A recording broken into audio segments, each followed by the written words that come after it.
Bienvenue dans Entre deux chapitres. Je m'appelle Alicia. Et je m'appelle Ophélia. Entre deux chapitres, c'est le podcast cosy et chill où on se retrouve entre copines pour parler lecture, livres, adaptations, films. Mais aussi séries, jeux vidéo et pop culture en général. Ici, pas d'avis définitif ni de discours d'experts. Juste des discussions sincères, des retours d'expérience et beaucoup de passion. Installez-vous confortablement. Et bonne écoute. Bonjour à toutes et à tous. On se retrouve pour un nouvel épisode de notre format Faut qu'on en parle. Ici, on s'attaque à des œuvres dont tout le monde parle. Celles qui cartonnent, divisent, qui fascinent ou qui nous laissent un peu perplexes. Le but, ce n'est pas juste de dire si on a aimé ou non, mais de prendre un peu de recul. Comprendre pourquoi ça fonctionne. Se demander si le succès est vraiment mérité. Et surtout, voir ce que ça raconte, parfois entre les lignes. Parce qu'on peut adorer une œuvre tout en questionnant ce qu'elle montre. Et aujourd'hui, il faut qu'on parle de... La femme de ménage. Oui, enfin. On inaugure ce nouveau format aujourd'hui et vraiment trop contente. Alicia, je pense que tu partages mon avis. Il était temps qu'on le fasse. On a hésité longuement à savoir par quelle œuvre commencer et je crois que La femme de ménage s'est finalement imposée à force de... Moi, personnellement, je l'avais vu, j'ai commencé à voir la pub parce que là, il est disponible à l'heure où on tourne en VOD un peu partout. Donc, je sais même pas s'il est encore visible au cinéma du coup, mais voilà. Donc, je pense que... moi, en Suisse, oui. Ouais, c'est encore disponible, comme quoi, tu vois. Le carton. Ouais. Donc voilà, on s'est dit qu'il était temps d'inaugurer ce format et surtout avec La femme de ménage, qui est donc une œuvre que nous avons, Alicia et moi, lue. En version livre. C'est une œuvre de Frida McFadden.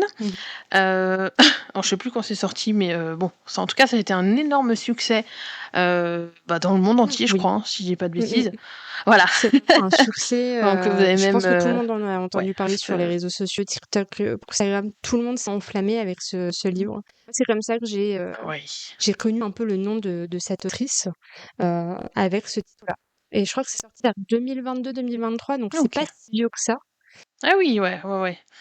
Mais je sais pas si ça marchait tout de suite ou si progressivement, au fur et à mesure qu'elle a sorti ses autres tomes, ça a commencé à prendre de l'ampleur, mais...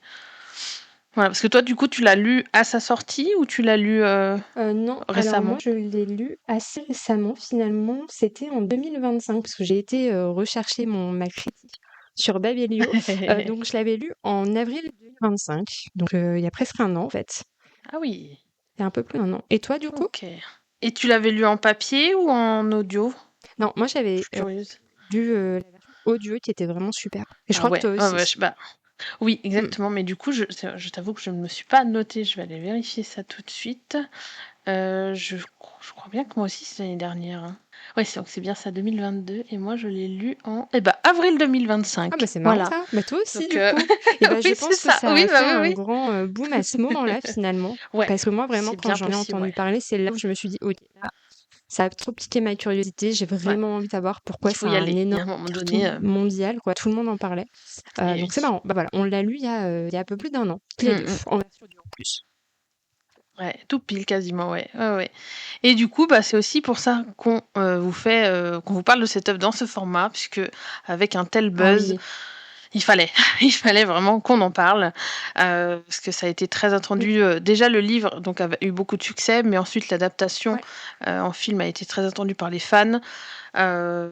Ça a beaucoup divisé aussi, parce que déjà le livre fait polémique, mais ensuite la version cinéma a fait polémique. Bon, on va pas revenir forcément là-dessus, mais ce qui est sûr, je vous l'annonce tout de suite dans cet épisode, nous allons spoiler, mais beaucoup très fort. Voilà. C'est ça.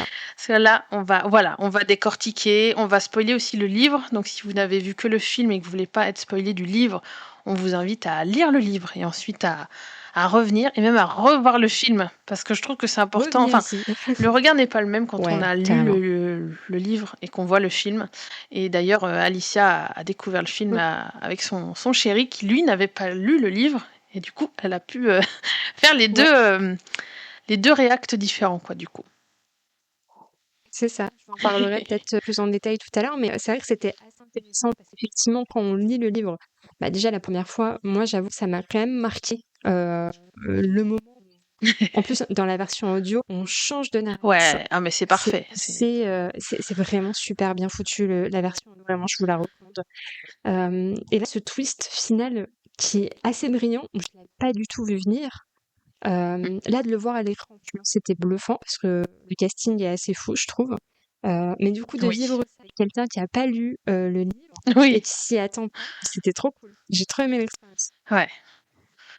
Oui, puis d'avoir ce regard en mode bon, on sait que c'est Nina qui manigance tout et de voir tout son l'acting de Amanda Seyfried qui est absolument divine et qui du coup tu dis ah ouais, mais là elle joue la folle, mais elle joue la folle, c'est pas elle est folle comme du coup ton chéri a pu le croire par exemple, mais non, elle joue la folle et c'est très bien joué parce que c'est vrai qu'on y croit alors que nous on a beau savoir tout tous les coulisses de ce qui est en train de se passer que on y croirait presque, enfin je sais pas toi, mais moi il y a même eu un moment où j'étais là en mode est-ce qu'ils ont, enfin presque t'as le doute de tu n'es pas vraiment folle en fait. Côté, et genre tu te focus sur l'œuvre, t'es en mode ok, elle est complètement folle, la pauvre Lily, elle se retrouve dans une baraque, mais ma pauvre. Et en même temps elle est coincée parce que tu te dis, moi je veux dire les premières actions que Nina lui fait, je suis là mais moi à sa place je me barrerais tellement, et après tu dis ah oui, mais en fait, elle est en probation, elle est SDF, elle a pas le choix, donc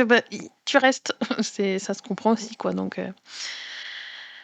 ouais. Exactement. Et puis, je pense que j'ai un instinct de survie tout proche de 0 parce que moi aussi, j'aurais été vers Andrew. Parce que je trouve que, pareil, l'acteur qui joue donc le mari de Nina, mais incroyable. On a envie de donner vu son confession, vraiment, on a envie d'être en mode oh, mais mon pauvre, tu dois tellement souffrir avec cette femme-là auprès de toi. On a envie de le cajoler. Alors on sait très bien que c'est lui le monstre derrière. Donc vraiment, ça m'a retourné le cerveau, même si je savais ce qui se passait bien sûr dans l'histoire. J'ai trouvé que c'était super bien foutu au niveau de l'adaptation, quoi. Ouais. Et donc l'acteur, toi, te séduit en tout cas. Donc c'est Brandon Sklenar qui a joué notamment dans It Ends With Us. Je sais pas si tu as entendu parler. Une romance de Colleen Hoover que je ne conseille pas. Je sais pas, oui. On pourra y revenir un jour, promis. Mais voilà, du coup, moi, c'est comme ça que j'avais découvert cet acteur. Et là, quand j'ai vu qu'il était dans ce film, je suis là, ah bon, je sais pas, bon, très bien. Mais je sais pas si toi, il t'avait... Parce qu'il a fait plein d'autres trucs, mais j'ai l'impression que c'est des petits trucs. C'est pas non plus... ouais. Et donc toi, lui, il te séduit. Lui, physiquement, ouais. Ah oui. Oui, c'est pour ça que l'instinct de survie est à 0, parce que nous sommes de faibles femmes. Exactement. Oui, et en même temps, j'aurais préféré que donc celui qui joue le jardinier, j'aurais préféré que ce soit lui, Andrew. Parce que là, vraiment, m'aurait perdu, moi. J'aurais dit oui, j'abandonne tout. J'abandonne toute résistance. Oui, allez, pas de soucis. Genre monsieur, ouais, carrément. C'est ça, parce que cet acteur, donc alors je sais pas comment on dit, Michele, Moron. Voilà, lui vraiment, je sais pas, il a ce truc, il a ce charisme, cette. Je pense que il y a ce truc, tu vois, genre il parle pas, tu le vois, tu fais oui. Ouais, tu m'as dit qu'il était là-dedans et j'avais oublié. Et quand je l'ai vu apparaître, j'ai tellement pensé à toi. Ouais. Mais c'est lui. Oh punaise, bah oui. Donc, voilà. Ouais. Donc je trouve que ça aurait été plus impactant avec lui, parce que je dis pas que Brandon Sklenar joue mal, mais pour moi il m'a manqué peut-être ce truc très charismatique. Enfin, encore plus charismatique, parce qu'il est quand même très charismatique, Andrew, là. Mais je trouve qu'avec l'autre acteur, ça aurait été la dose supplémentaire. Ouais, mais tu vois, il a vraiment cette gueule du mafieux méchant. Et je pense que du coup, en fait, ce que j'aime bien avec l'autre, c'est qu'il a vraiment une bulle d'ange. Et du coup, tu t'y crois vraiment, en fait. Que c'est quelqu'un de bien, qui reste auprès de sa femme. Alors que Michele Moron, bon, bah tu vois que c'est un peu un bad boy. Ouais, mais en même temps, moi, tu vois, du coup, parce que je l'ai connu, moi, dans 365 jours, dont nous parlerons dans un prochain Faut qu'on parle, promis. Et ensuite, je l'ai vu donc dans le film Subservience avec Megan Fox. Et là, il joue un rôle, mais complètement à l'opposé de celui qui joue dans 365 jours.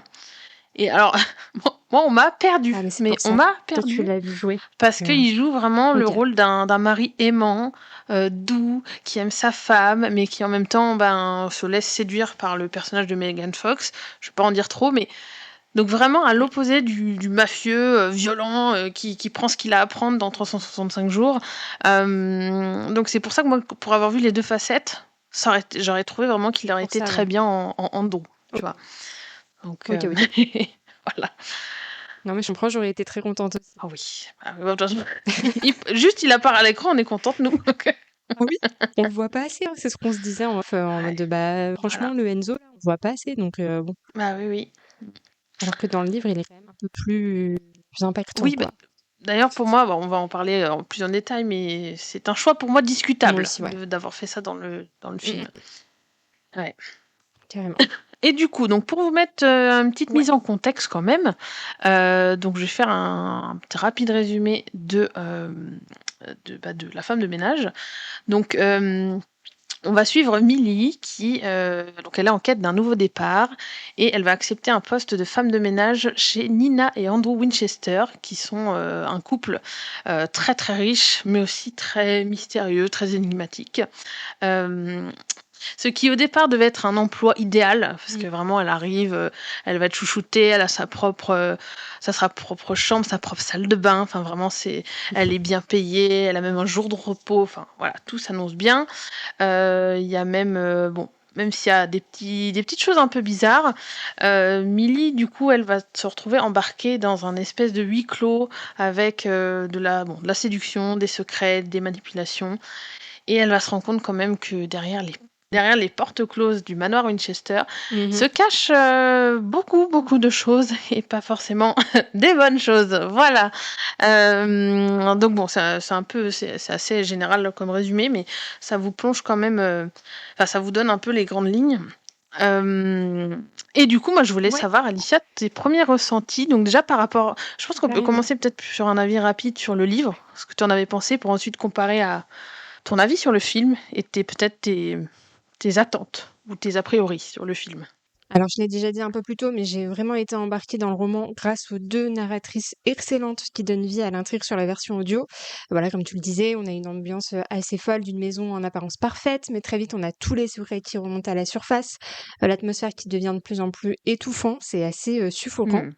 Donc voilà, j'avais vraiment adoré les 2 points de vue. J'avais mis 4 étoiles sur 5 quand même sur ma chronique. C'est pas un grand coup de cœur, mais franchement, j'avais passé un bon moment, quoi. Et puis j'avais beaucoup aimé aussi le twist final que je n'avais pas vu venir. Donc ça, c'est vraiment cool, parce que c'était une période où je lisais beaucoup de trailers et malheureusement, ça arrivait assez rapidement que j'arrive à capter un peu ce qui allait se passer dans le livre. Et là, pas du tout. Donc franchement, c'était trop chouette. Et j'avais même dit à la fin de ma revue que je continuerais la suite en audio sans hésiter. Bon, spoiler alerte, je n'ai pas continué la saga. Mais là, ça m'a donné envie de continuer, du coup, notre épisode. Mais bon, en fait, si vous savez ce qui se passe à la fin, en fait, moi, j'ai peur que ce soit un peu trop répétitif. Donc, je sais pas si toi, tu as moi aussi. si tu as continué. Non, j'ai pas continué parce que pour moi, je me disais, mais pourquoi on continue pour moi, ça se suffisait, cette histoire. Et en plus j'ai vu les titres des tomes d'après, je suis là... moi non, j'ai pas, pas envie de... Non. J'ai soufflé, puis j'ai entendu quelques trucs, donc je me suis fait un peu spoiler sur ce qui se passait un petit peu grâce au titre et tout. J'étais en mode, non, je sais pas si j'ai envie là maintenant, mais là maintenant je suis intriguée parce que pour revenir à l'adaptation, franchement, c'est fait pour moi. Je trouve que c'était super bien adapté. Déjà, on a un casting qui envoie du lourd, ça aide aussi. En fait, j'ai revécu ce que j'ai vécu à l'écoute du livre, mais version cinéma. Et c'est chouette d'avoir une belle adaptation qui respecte l'œuvre aussi. Il y a plein de petits clins d'œil, il y a plein de petites choses qui nous mettent sur la piste quand on est lecteur-lectrice. Ça, j'ai beaucoup aimé. Donc, c'est un sans faute pour moi. Je suis ravie de l'avoir vu. Bah, trop bien. Et t'avais pas de crainte avant de... Enfin, tu vois, en te disant, ok, je me lance dans l'adaptation, est-ce que ça va être aussi bien ou est-ce que tu disais, non, j'y vais confiante au vu des avis sur le film, même si, bon, c'est assez partagé. Oui, moi j'étais confiante. Parce qu'en fait, je sais qu'il y a eu beaucoup de polémiques, on en avait parlé, tu m'avais raconté, parce que je savais pas forcément lu ce qui se passait. Radio Gossip. Mais en fait, j'ai pris la... Exactement, on vous racontera ça après. Comment j'avais pris le livre pour ce qu'il était, vraiment pour la curiosité de la hype, et bah avec l'adaptation, j'ai fait pareil. J'avais pas de grosses attentes. J'avais juste envie qu'on voit la folie de Nina. Et vraiment, l'actrice, elle est incroyable là-dessus. Et j'avais envie de croire, en fait, à cette Millie qui est complètement perdue, mais qui en même temps a pas le choix de rester. Et surtout, j'en attendais beaucoup de la romance. Moi, ça l'a fait, j'avoue, j'ai été convaincue. Mon chéri qui n'a pas lu le livre, pense que ça allait trop vite et que c'était pas cohérent et que tout a été introduit trop vite. Surtout une certaine chose à l'hôtel. Mais en fait, je me mets aussi à la place de Milly qui est toute jeune, qui a vécu une vie de merde avant, tu vois. Et du coup, je comprends qu'elle puisse se laisser aller avec Andrew. Donc ça m'a pas gênée. Mais voilà, non, franchement, j'ai passé un très bon moment. J'ai pas vu les 2 heures passer personnellement. Ouais. Oui, puis en plus, de toute façon, Nina a aussi fait son piège de sorte que Milly pouvait que tomber, vu son contexte et tout ça. Oui, c'était la bonne personne. C'était un piège parfait, quoi. Je pense que rares sont les femmes qui auraient pu résister à ça de base, mais là, en plus, il y avait le contexte qui voulait que, voilà, elle était destinée à tomber dans le panneau, quoi. Et puis après, il y a cette sororité aussi qui ressort. Et c'est ça que j'aime, en fait, dans cette histoire aussi, finalement. Oui. C'est l'entraide entre femmes. C'est clair. Même si, il y a des moments où tu doutes, quand même. En fait, au début, elle est complètement en mode tant pis, quoi. En fait, je me sauve moi et ma fille. Tant pis pour Milly. Oui, c'est ça. Mais après, tu vois. En même temps, ouais, c'est ça. Elle a des remords, elle revient sur ses actes. Donc, c'est ok, ça va. Et du coup, toi, ma chère Ophélia, qu'as-tu pensé de ta lecture? Est-ce que tu as aussi été séduite par l'adaptation, du coup? Alors, moi, c'est un peu particulier parce que ma première lecture, j'ai été un peu sur le cul. Parce que j'ai trouvé ça très très addictif. Il y a beaucoup de choses dedans, dans le détail, qui m'ont gênée à de nombreuses reprises dans la lecture. Je sais que avant le changement de point de vue, j'étais là, mais j'arrive pas à apprécier Milly. Je vois qu'on essaye de me dire un truc avec Nina qui est horrible au possible. Il y a des choses qui se passent, et j'étais là, non mais il va se passer un truc, c'est pas possible, ça peut pas aller jusqu'au bout du livre comme ça. Et au moment où ça switch, là, je suis là, ok, oui, là, c'est brillant, c'est parfait. Et en même temps, il y a quand même toujours des petites choses qui me dérangent. Moi, tu parles de sororité, mais je trouve que dans le livre, Nina est quand même...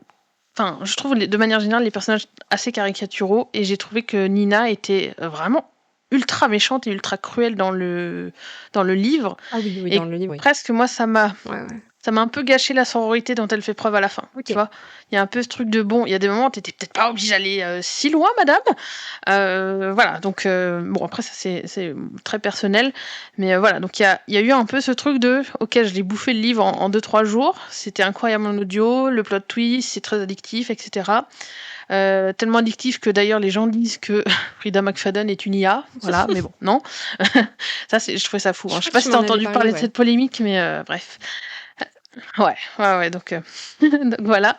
Mais après, il y a eu un peu une retombée, parce qu'il y a eu pas mal de polémiques. Et moi, ce qui m'avait un peu gênée dans ce livre, c'est la grossophobie dont fait preuve Nina. Parce que, si je peux citer par exemple un exemple, quand elle dit qu'elle s'empiffre, littéralement, je cite s'empiffre, ou se gave, je sais plus quel mot elle utilise, mais pour ne plus plaire à Andrew. Ah oui, non, mais et moi, ce truc de je grossis pour être plus moche, et donc qu'Andrew me touche plus, j'étais là, quoi? Qu'est-ce que tu... Non? Ouais. Tu vois, à la limite, si on avait été clair sur le fait que Andrew avait un souci avec les femmes grosses et qu'elle devenait grosse parce que c'est problématique pour lui, pas de souci. Mais là, il y avait un peu trop le message sous-jacent de pour être moche, il faut être... Enfin, si on est grosse, égale on est moche. Et ça, moi, en plus, en tant que personne grosse, ça m'a heurté, forcément. Et c'est aussi pour ça qu'à des moments, je me disais, mais ok, c'est un succès mondial, ce livre, mais est-ce que ça questionne pas certaines choses quand même? La société, et même du point de vue de... Comment dire, de la représentation de la femme. Je sais pas comment toi tu l'as vécu, au-delà du divertissement qu'on vit avec ce livre. Bon, après, moi, je suis très dans l'analyse des personnages, mais j'ai trouvé que Milly et Nina, parfois, elles sont très caricaturales en tant que femmes, et que parfois, je trouve que ça pouvait desservir notre cause féministe. Même s'il y a cette sororité. Surtout au niveau de l'adaptation. Oui. Oh, oui. oui, non, mais alors là, oui. Là, on a été servi par... parce que la petite Milly, alors, elle est toute choupine et tout, hein. Et ils nous l'ont foutu sous push-up tout le long. Enfin, c'était vraiment... En fait, il n'y avait pas besoin de ça pour que Andrew tombe in love d'elle, en fait, finalement. Et oui, il y a plein de choses... bon, elles sont très jolies, elles sont très belles et tout, mais effectivement, il y a des traits de caractère ou physique qui étaient beaucoup trop mis en avant. Et là, je me dis, c'est Hollywood aussi, quoi. Voilà, ils savent pas faire autrement. C'est Instagrammable. Enfin, il y a des scènes vraiment. Moi, j'étais là, oui, c'est juste pour pouvoir faire des cuts et pouvoir mettre ça sur TikTok, tu vois. Donc, je suis assez d'accord avec. Tu sens. Donc avec voilà. cet habit-là. Donc c'est ça moi qui m'a surtout gênée. Donc forcément, quand j'ai entendu parler de l'adaptation, déjà j'étais sur les fesses parce qu'en mode c'est logique qu'ils fassent une adaptation cinématographique vu le succès. Mais en voyant les actrices, je me suis dit oula, j'ai un peu peur parce que justement celle qui joue Millie, elle a énormément de polémiques autour d'elle, notamment autour de sa poitrine, parce que les gens... Alors, il y a beaucoup de gens que ça dérange, il y en a qui trouvent qu'elle les met en avant dans chacun de ses films. Donc là, forcément, quand tu vois la femme de ménage et que tu vois que chaque plan où elle apparaît, on voit quasiment que c'est ça. C'est vrai, ouais. Voilà. Donc quand tu connais pas l'actrice, tu te dis, c'est un choix du film. Mais après, quand tu vois d'autres séries ou films où elle est dedans, et tu te rends compte malheureusement, elle fait ce qu'elle veut, hein, vraiment, je juge pas, mais elle est souvent réduite à sa poitrine. Voilà, et aux polémiques. Ouais, aux polémiques, ouais. Tu sais, c'est marrant parce que William traîne beaucoup sur Twitter, moi non. Et en fait, cette actrice-là, alors qu'il regarde pas forcément les séries dans lesquelles elle tourne et tout, c'est hyper connu qu'elle soit cancel. Notamment là, je crois qu'elle joue dans la dernière série Euphoria. Ouais, là, il paraît que c'est terrible. Là, vraiment, t'as des plans c'est en même 4K, sur ses boobs, quoi. C'est ça. Et puis pareil, elle a fait aussi une pub pour les jeans Levi's qui ont posé problème. Ouais, alors celle-là, elle a fait polémique aussi parce qu'elle est raciste, la pub. Ouais, donc voilà. Donc super, quoi. Voilà. Donc voilà, il m'a mise au courant de tous les bails sur cette actrice-là, de tout ce qui est problématique, et j'étais en mode « Ah ok, d'accord, bon voilà ». Et effectivement, maintenant qu'on en parle, ces boobs sont tout le temps mis en avant, en effet. Et moi, du coup, en voyant qu'ils avaient choisi cette actrice, je suis là « Oh, non ». Après, encore une fois, elle fait ce qu'elle veut, c'est son choix, etc., de mettre cette partie de son corps en avant et de se sexualiser. Mais je trouve, du coup, que dans cette adaptation, c'était peut-être pas forcément bienvenu, quoi. J'aurais peut-être pas choisi cette actrice, même si elle joue bien, hein, je dis pas le contraire, parce que moi j'avais vu justement avant de lancer le film des critiques sur l'acting de Sydney Sweeney par rapport à Amanda, donc celle qui joue Nina, je suis d'accord, qui elle, il y a rien à dire, hein, tout le monde est d'accord là-dessus, elle joue super bien, en plus ça fait longtemps, je crois qu'on l'a pas vue sur le devant de la scène, cette actrice, donc c'est un peu son retour aussi. Mais j'ai vu beaucoup de comparaisons entre les deux actrices et ce truc de Sydney Sweeney, elle est là, en gros c'est presque limite une paire de seins sur pattes et c'est juste à ça qu'elle sert, face à Amanda Seyfried qui elle est super acting, super truc, super machin. Donc voilà, je me dis oula, c'est-à-dire que déjà je connais les polémiques sur l'actrice, qu'est-ce que ça va donner dans l'adaptation, et surtout il y a toujours cette crainte, mais je pense que tu l'as vu aussi, de comment adapter un livre. Est-ce que ça va bien se passer? Est-ce qu'ils vont être fidèles? Quels choix ils vont faire? Est-ce qu'ils vont couper des trucs, en rajouter? C'est le risque qu'on soit déçu, quoi. Donc voilà, donc je me suis lancée, mais je pense que j'étais quand même dans un mood un peu en mode je lance, mais je pense que ça va pas le faire, ou je vais râler, ou machin. Et en fait, je me suis un peu laissée porter, et comme toi, j'ai pas vu les 2 heures passer. Juste, j'ai vu des longueurs sur la fin. Pour moi, il y a une partie, il y a un moment à la fin, c'est trop long. J'étais là, genre devant ma télé, vas-y, abrège, on va droit au but, c'est trop long pour moi. On pourra en reparler plus tard, mais voilà, il y a eu vraiment un moment sur la fin où c'était un peu trop long, mais sinon, le reste du temps, je trouvais que c'était vraiment très bien mené. Comme tu dis, il y a des passages où ça va trop vite, ne serait-ce que la romance entre Millie et Andrew, oui, ça va trop vite, mais on a 2 heures de film, donc... Ouais, c'est ça. Il y a un moment donné, faut y aller. Alors peut-être qu'ils auraient pu être un peu plus subtils ou montrer peut-être des, pas le choix non plus, comment dire, faire plein de petits sauts dans le temps pour qu'on voit vraiment la relation entre Millie et Andrew se construire. Mais bon, en soi, moi je trouve que ça a fonctionné. Donc voilà, de manière générale, non, plutôt contente de l'adaptation parce que du coup, ne serait-ce que là, la partie grossophobie avec Nina qui mange pour ne plus plaire à Andrew, ça ils me l'ont enlevé dans le film, donc j'étais contente moi. Et puis même ce cliché de la femme qui, parce qu'elle est pas bien, elle mange. J'ai rien encore une fois parce que je suis moi-même atteinte de troubles du comportement alimentaire, mais j'en ai aussi un peu marre de tomber sur le cliché de la femme malheureuse qui devient grosse et qui mange ses émotions et qui en plus devient grosse pour pas plaire à son mari parce que être grosse égale être moche. Tu vois, tous ces clichés là en un truc, je suis là, non. Et la petite, alors peut-être pas vierge effarouchée, mais Millie qui arrive, toute mignonne, toute pimpante, toute fraîche, toute jeune et qui bien sûr va dégager la mère quarantenaire qui a déjà eu un enfant et qui en plus ne peut plus en avoir. Voilà, c'est sur le papier, ça faisait très cliché du départ. Donc voilà, j'avais aussi des craintes par rapport à ça, mais je trouve qu'ils ont réussi quand même dans le film à alléger certains points, tu vois, à être plus direct que le livre. Et j'ai bien aimé aussi qu'il ne fasse pas de Nina une femme qui est trop négligée, qui est plus aussi belle qu'avant. Parce qu'en fait, Nina, Oui. du début à la fin, elle reste magnifique, quoi. C'est sur certains détails qui sont mis en avant. Ouais. En fait, quand on sait qu'Andrew est un psychopathe, on sait pourquoi elle fait ça, notamment avec ses Oui. cheveux, où il y a un lien avec sa mère Oui, qui les est racines, toujours ouais, c'est nickel. clair. Et en fait, j'ai aimé aussi que ça reste que là-dessus, que de l'ordre du détail, et pas Ouais, c'est vrai, je forcément suis sur d'accord. l'aspect négligé de la femme, parce qu'en fait, ça m'aurait vraiment fait lever les yeux au ciel. Comme toi, j'aurais vraiment pas forcément apprécié cet aspect-là de la femme qui se laisse aller, où elle Ouais. ne plaît plus à son homme, et du coup, son homme va se taper la petite nénette qui vient d'arriver, genre, non, merci. Oui, c'est ça. En 2026, on veut plus de ça. Voilà, c'est ça. Mais ils ont réussi le Mais pari parce que Nina, même dans voilà, ses crises de exactement. démence, elle reste très Oui. belle. Et c'est pas son physique qui fait que Andrew est parti. C'est juste qu'il a trouvé un nouveau jouet, un truc un peu plus malléable, quoi. Et ça, C'est c'était ça. chouette. Exactement, ouais. Mais du coup, moi, ce qui m'a surprise quand même, c'est que il n'y ait pas la romance entre Nina et je crois que c'est Enzo qui Ah s'appelle, si ouais, je dis non, pas de mais bêtises. putain, mais moi aussi. Voilà. Et j'étais là. Bon, Michele. alors, ok, on n'a pas le temps, mais bon, ça prenait pas si longtemps parce que à partir du moment où on repasse sur le point de vue de Nina, on a quand même des flashbacks.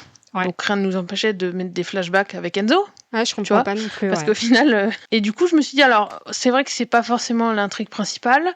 Peut-être que c'est une volonté dans le film de dire Nina, en fait, à la fin, elle se barre, mais elle se barre pas pour aller avec un autre homme. Donc, plutôt féministe, je trouve aussi, comme discours. Elle se barre avec sa fille, voilà. Ouais, mais du coup, je me suis dit, bah oui, mais c'est pas très fidèle au livre, du coup. Voilà. Bah oui, pourquoi il est là, du coup, à part pour prendre son chèque?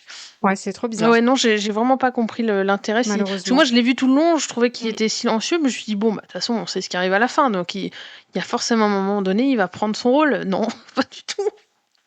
Donc, Ouais.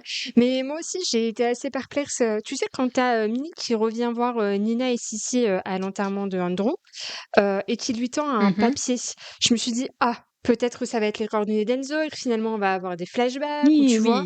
Non, rien du tout. Non, on n'a pas le droit à ça.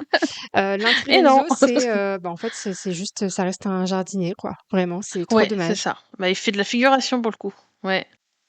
Même si ça plonge, je trouve, dès le début, avec plein de petits détails, ça nous plonge dans l'ambiance de ok, il y a un truc qui cloche dans ce manoir, même si Millie, elle est là, elle a besoin de ce boulot pour. C'est une question de vie ou de mort, hein, clairement. On sent qu'il y a des petites merdes qui sont en train d'arriver et qu'elle n'est pas forcément safe, la pauvre Millie. Ouais. Surtout qu'il fait pas. Je sais pas si t'as remarqué, mais il fait pas tellement le jardin en fait. Non, il fait rien du tout. Il est juste. Je crois qu'il. Il est juste à côté. Genre, il doit couper 3 feuilles quand elle arrive, et puis après, il est avec une brouette. Waouh! Mais ouais, c'est vrai que je suis assez déçue. Je suis assez déçue que ce soit juste en arrière-plan. Les seules fois où tu le vois réagir avec Nina, t'es en mode ah oui, donc le mec il sait et il veut aider Nina et Millie aussi, mais pourquoi, comment En fait, ça n'a pas d'impact. Tu sais pas pourquoi il veut les aider.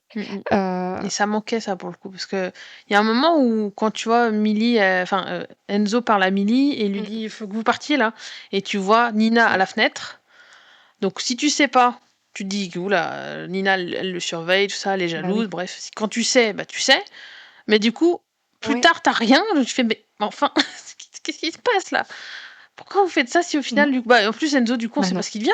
Non, finalement, la dernière fois qu'il est devant la maison, c'est là où justement elle casse le petit déjeuner parce que t'as Enzo qui est devant la porte et qui lui fait peur. Je crois que c'est la dernière fois qu'on le voit. Ou si après dans un mini flashback, mais c'est tout. Oui, mais ça sert à rien, quoi. Mais sinon, après, plus. Il disparaît. Donc, pas trop compris. Bah ouais, pour les lecteurs, on est déçus parce qu'on sait que c'est quelqu'un d'important. Par exemple, pour mon chéri qui n'a pas lu, qui a vu ça, pour lui, le jardinier sert à rien, quoi. C'est pas ce qu'il fout là. Oui, il est anecdotique. À part du voyeurisme, juste pour la mettre à travers la porte, tu vois, il l'a pris comme ça, quoi. Donc, oui, limite, tu vois, les autres mamans ou celles qui critiquent Nina dans son dos, elles ont un rôle déjà plus important que Enzo. Alors que dans le livre, c'est pas du tout ça, quoi. Enzo, il a un rôle hyper important et là, on l'enlève, donc. C'est vraiment dommage parce que ça apportait vraiment un truc assez chouette à l'histoire, quoi. On voyait que Nina, elle était pas seule, qu'elle était soutenue et que lui, il était là pour veiller un peu sur elle à la maison, y compris sur Millie quand Nina a réussi à se barrer, quoi. Ouais. Oui, puis il y avait un peu ce truc dans le livre de Enzo montre à Nina que tous les hommes ne sont pas des tarés comme Andrew et qu'elle peut reprendre confiance. Même si, encore une fois, tu vois, à la limite, on aurait pu garder dans le film toute l'intrigue avec Enzo sans que Nina et lui tombent amoureux. Tu vois, il y avait un peu ce truc de bah, vous êtes une femme. Je crois qu'en plus, lui, dans le livre, sa sœur a vécu ça. C'est ça. Si je dis pas de bêtises. C'est pour dans le flashback qu'il a avec Nina, c'est en mode c'est ma ça. sœur a été tuée par un salopard, donc je vais vous aider, quoi. Je trouve que c'est un truc comme ça. Voilà. Et on aurait pu rester sur juste c'est un homme qui aide une femme, point, sans oh, on va tomber amoureux, machin truc. Et ça aurait été cohérent dans le film et on serait dit, ok, bah il est pas là juste pour faire coucou à des moments opportuns. Donc. Et du coup, de manière générale, pour toi, que ce soit livre ou film, qu'est-ce qui a fonctionné? Qu'est-ce qui t'a vraiment marqué et qui t'a fait dire, ok, c'était une bonne expérience du coup pour toi, un bon divertissement et une lecture que tu manges en très peu de temps, quoi. Bah, moi, c'est cet aspect huis clos qui a été super bien maîtrisé par Freda. Je suis assez fan de cette ambiance un peu. En fait, on étouffe presque en même temps que la protagoniste qui vit ça. Et les rebondissements et le twist final, parce que tout le long, j'ai cru que Nina était complètement folle. J'étais en mode, mais jusqu'où en fait elle va aller dans sa folie contre Millie? Parce que si tu entends toutes les rumeurs, tu sais que Nina, elle a été internée, qu'elle a voulu soi-disant tuer son bébé. Et du coup, j'étais en mode, son bébé, mais elle va faire quoi à Millie en fait?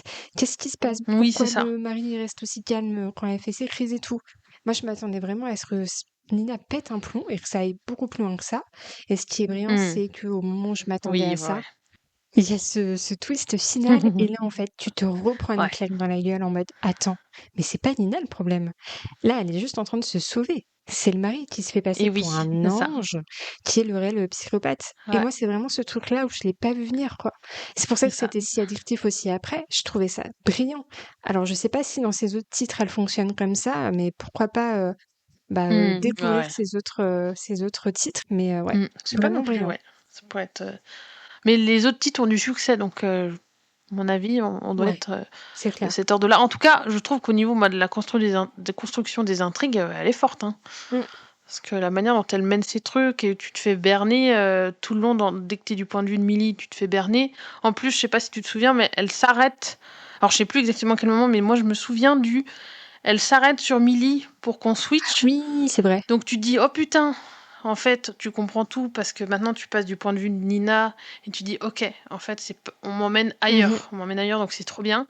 Et en même temps, tu as cette partie de toi qui dit ouais, mais moi je veux la suite avec Millie. Du coup, comment je fais? Il va falloir que j'attende je sais pas combien de chapitres avant de revenir avec Millie. Oh putain. Donc tu peux que tourner les pages, quoi. C'est impossible de faire autrement. Ouais, en tout cas, son écriture est addictive et donne envie de tourner les pages et de se dire encore un chapitre pour savoir ce qui se passe en fait. Et c'est pas souvent que j'ai affaire à ce genre d'autrice. Alors après Freda, j'ai pas continué ses livres, donc faudrait peut-être que je m'y penche de temps en temps pour voir un peu son processus de twist, voir tu sais comment elle fait, voir si c'est toujours les mêmes schémas ou pas. Ça pourrait être intéressant de voir comment elle écrit quoi. Ouais, ce serait intéressant, ouais. Peut-être que même on va se faire une petite lecture commune sur le podcast, tu vois. Ouais, carrément. Ça pourrait être sympa. Qu'on puisse comparer. Juste, il va falloir choisir le titre, parce qu'ils ont tous l'air... tous très différents, mais voilà, chacun a ses arguments. Donc... Exactement. Il faudra qu'on fasse une petite sélection et qu'on choisisse en lecture pour venir en reparler ici. En tout cas, sa construction d'histoire, son ambiance, l'atmosphère qu'elle pose, les personnages aussi, moi, j'ai vraiment été séduite. Mis à part effectivement les choses que tu as soulevées, qui moi ne m'avaient pas forcément choquée. Alors après, le problème avec moi, c'est que quand je lis un truc, j'ai tendance à oublier très vite. Donc c'est en reparlant avec toi que j'étais en mode, c'est vrai qu'il y a ce problème de grossophobie, tout ça. Ouais. Sinon, j'aurais effectivement plus tiqué sur le souvenir de ma lecture, quoi. Mais voilà, je suis assez conquise par cette histoire. Ça a été un chouette moment de lecture, quoi. Et toi, du coup, qu'est-ce qui t'a vraiment retenu? Est-ce que c'est le twist comme moi? Est-ce que c'est le fait que ce soit page turner? Il y a eu ça, il y a le côté page turner, et comme je te dis, moi, au niveau du point de vue de Millie, je trouvais que dès le début, on nous présente un personnage qui est pas comme... Enfin, c'est pas qu'il est pas comme d'habitude, mais Il y a un peu ce truc de, tu sais déjà que, je crois que dès le début, tu sais qu'elle sort de prison. C'est une SDF. Bon, bah, elle est habillée n'importe comment. Enfin, tu vois, on dépeint un personnage qui est un peu cracra quand même au départ, qui arrive dans ce monde tout beau, tout rose, avec des nuages et des paillettes et machin. Et en même temps, tu te dis, oula, mais c'est trop beau pour être vrai. Donc, tu sais qu'à un moment, ça va clasher. Et moi, j'aime bien l'univers des thrillers domestiques. Donc, il se passe dans des maisons avec soit la nounou, soit la belle-mère, soit machin. Ça, j'aime bien. J'en lis pas énormément, mais quand j'en lis, voilà. Ça. D'ailleurs, peut-être qu'on pourrait se prévoir. je commence à. On continue la liste des épisodes qu'on doit se prévoir. Mais peut-être un petit épisode sur les thrillers qu'on a bien aimés, parce que c'est vrai que j'ai 2-3 titres à conseiller. Je sais pas si c'est tous des thrillers domestiques, mais toi, si en plus, tu as eu une période où tu en lisais beaucoup. Au moment où tu as lu La femme de ménage. Moi, franchement, j'en ai eu plein. Thrillers domestiques, il y a notamment un livre qui a eu un très gros succès et qui a été adapté. Je sais pas si tu as vu le film, c'est La femme à la fenêtre. Je crois que ça s'appelait. Alors, j'en ai entendu parler. Je l'ai pas vu, mais il faudrait peut-être que. Alors, le livre, incroyable. Donc, pareil, j'avais adoré. Et alors, l'adaptation, incroyable aussi. Écoute, je me le note. Et puis peut-être qu'on vous prévoira aussi bientôt un petit épisode recommandation spéciale thriller. Parce que, carrément. Voilà, suite à cet épisode qu'on a tourné, ça va peut-être nous donner envie d'en relire. C'est ça. Ou de retourner un petit peu dans notre bibliothèque pour voir ce qui nous avait marqué. Donc moi, cette ambiance-là, moi j'adore. Parce que comme toi, tu as eu cette période où tu en lisais beaucoup. Moi, j'en lis, mais soit ça passe, soit ça casse. Donc il y a des moments où je vais en lire et bon, ça va pas le faire. Donc je dis NF. Et il y a d'autres où, comme La femme de ménage, tu tombes dedans et tu vas jusqu'au bout. Et vraiment, cette ambiance, ce changement de point de vue, parce que moi, c'est peut-être aussi un défaut que j'ai, c'est que du coup, comme j'analyse trop, des fois, ça fait que peut-être j'apprécie pas toujours les œuvres comme je le devrais, ou tu vois, je perds un peu le côté divertissement. Mais là, avec l'analyse que j'ai faite aussi, ça m'a permis de voir que, bon, l'autrice m'emmène quelque part, là, avec Millie.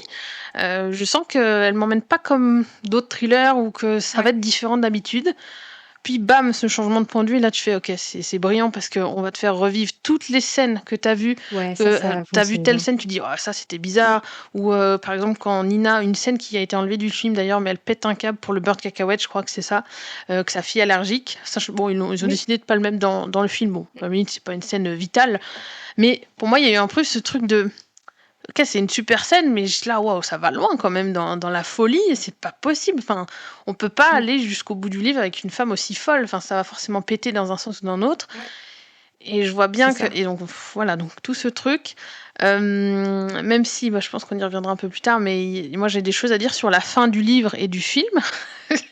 Au-delà de ça, l'ambiance, les personnages, ou malgré quelques clichés et des caricatures, je veux dire, tu sais où on t'emmène. Tu trouves que tu embarques dans le train et t'y vas. T'y vas, tu te dis, ok, j'y vais.